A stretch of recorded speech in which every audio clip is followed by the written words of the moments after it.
Mwana kwetu. Mwana kwetu. Na hii sio mara ya kwanza.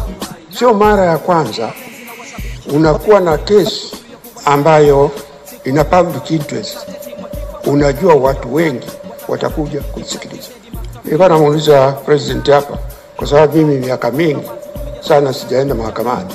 Wakati wetu ilikuwa ukiona kesi ni ya public interest, ile mahakama unatafuta mahali pakubwa.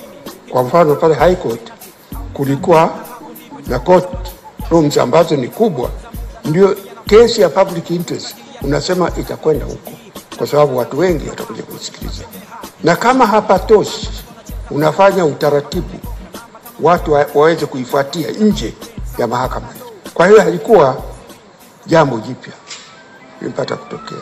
Na hii sema hii niliona ni sehemu ya tatizo kuzuia watu.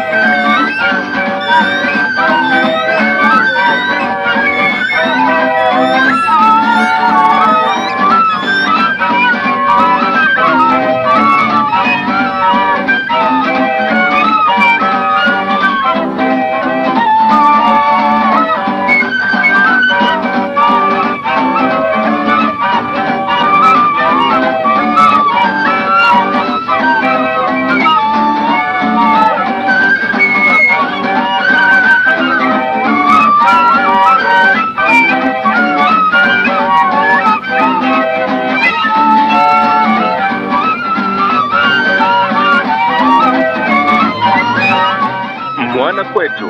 Mwana kwetu.